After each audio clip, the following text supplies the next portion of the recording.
Colonel Murray Forrester ipakita kay Dan Forrester ang isang video. Ang mga halimaw na kanilang kinakalaban ay pawang mga lalaki. Habang ang video ay nagpapakita ng isang bihirang babae. Ito ay pagiging agresibo. At ang mga kakayahan sa reproductive ay napakalakas.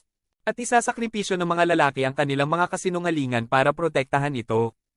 Habang si Dan Forrester ay walang malay. Nagsagawa sila ng mga eksperimento sa mga halimaw. Gamit ang pathogen at ibinalik ng Forrester. Maaaring patayin ng mga eksperimento ang lahat ng lalaki.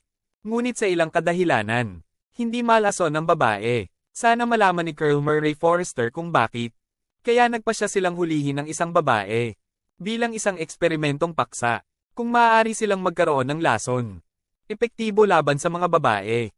Maaaring magkaroon ng pagkakataon ng sangkatauhan na alisin ang puti. Mahabang kuko para sa kabutihan. Malapit. May pugad ng halimaw na may babaeng nakulong sa loob. Sumusunod na. Agad silang sumakay ng helicopter. Para sa kanilang bagong misyon. At ruta. Sinabi ni Colonel Murray Forrester kay Dan Forrester yon. Ang mga halimaw na ito ay biglang lumitaw sa lupa. Maging ang kinabukasan. Mga advanced na satellite at radar. Ay hindi matukoy ang mga ito. Iniwan ang kanilang pinagmulan at ang oras ng kanilang pagdating. Isang misteryo. Sila ay labis na nagugutom. Nakikisali sa frenzy hunting araw-araw. Bukod sa maliliit na nilalang tulad ng langgam at ipis. Walang ibang uri ng hayop ang makakatakas sa kamatayan. Kahit na mga dinosaur ay nabubuhay pa sila. Malapit na sanang mapuksa. Dumating ang grupo sa pugad ng mga halimaw sakay ng helicopter. Para sa mga kadahilan ng pangkaligtasan. Dan Forrester sa Colonel Murray Forrester nananatili. Sa helicopter. Bumaba ang mga sundalo sa mga halimaw na lubad ng leron. Pilit na hinihila. Isang sedated na babaeng halimaw sa labas ng kuweba na may mga lubad. Biglang tumalsik ang halimaw sa sarili nitong. Naglulunsad ng galit na pag-atake sa mga sundalo. Napakalaki ng babaeng puting mahabang kuko. At mas mabigat pa sa labanan. Sa kabila ng pagkakatali ng mga bakal na cable. Nagagawa pa rin itong patayin ng mga sundalo. Sino subukang makuha ito? Isa-isa. Nakilala ng mga sundalo ang mga crewsamen. At ang sitwasyon ay mabilis na nawala ng kontrol.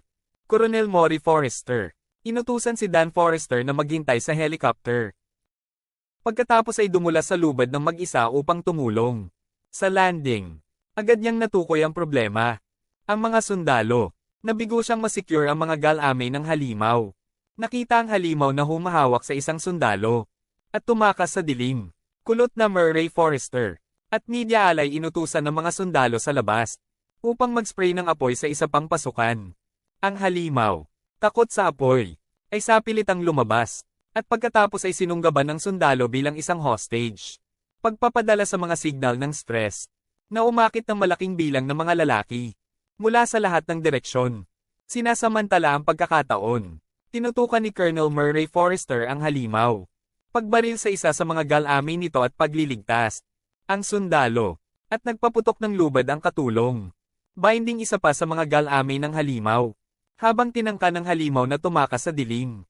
Colonel Murray Forrester na binabalewala ang kanyang sariling kaligtasan.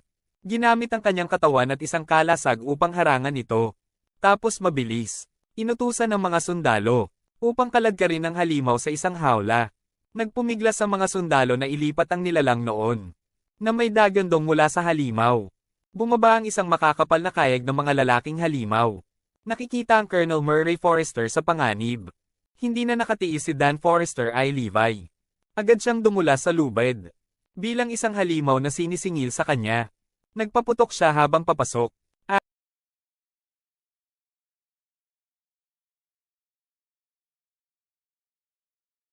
Ang cave na nagbabalak na patayin siya.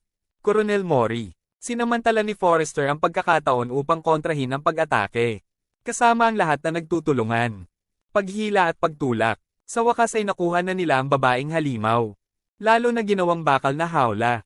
Na walang oras na sayangin. Agad na itinaas ng helicopter ang hawla. At bumalik sa base. Ito ay isang hindi pa naganap na labanan. Milyon-milyong mabangis na dayuhan. Sa sobrang galit ng mga nilalang ay lumundag sa gilid ng burol. Dan Forrester at Colonel Murray Forrester. Sasakay sana sila ng pangalawang helicopter. Ngunit, ang helicopter sa itaas nila ay napuno ng mga halimaw. Nanginginig na paralisado, bago tuluyang bumagsak sa harap nila. Sa kritikal na sandali na ito, Dan Forrester sa Colonel Murray Forrester. Walang pagpipilian kundi umakyat sa hangganan. Humble si Dan Forrester ang kumuha ng manibela. Nag-set up si Colonel Murray Forrester ng mabigat na machine gun. Pagpapalabas ng apoy ng Bar Asia ng walang pagkaantala. Ang dahilan, mga nilalang na ito, desperadong sinubukang harangin sila, ay dahil nahuli ng mga tao ang kanilang sentinel. Sa kabutihang palad, ang mabibigat na machine gun ay napakalakas. Pinawi ang lahat ng humahabol na halimaw. Hinahayaan silang makatakas pagdating sa isang ligtas na dalampasigan. Agad na bumaba ng sasakyan si Colonel Murray Forrester. At nagpaputok ng flare para maghintay ng rescue. Ang kamakailang pagsubok. Pinaalalahanan ni Colonel Murray Forrester ang nakaraan. At ipinahayag niya ang kanyang kawalang kasiyahan kay Dan Forrester.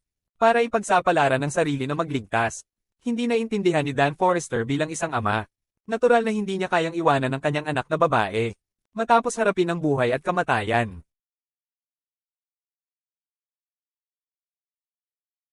Sa wakas ay nagbukas ang anak na babae kay Dan Forrester. Tungkol sa kung bakit siya naging malamig sa kanya. Sa timeline kung saan lumaki si Colonel Murray Forrester. Dan Forrester kawalang kasiyahan sa kanyang buhay. Underwhelmed isang matinding pagbabago sa ugali. At iniwan ang kanyang asawa at anak na babae. Nawawala ng walang bakas. Hindi nagtagal ay bigla siyang namatay sa isang car accident. At Cora Murray Forrester, nakita lang siya sa huling pagkakataon sa ospital. Which is bakit siya ay hindi nagawang patawarin si Dan Forrester hanggang ngayon. Halos hindi makapaniwala si Dan Forrester. Maaari ba talaga siyang maging isang iskandalo? Pagkatapos, lumipat sila sa isang helicopter. At sumakay sa base militar na itinayo sa dagat.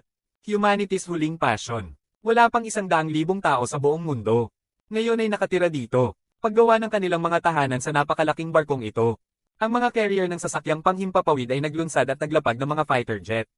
Bumubuo ng huling linya ng depensa kasama ang mga barkong pandigma, habang ang sentro ng lungsod bahay sa research base.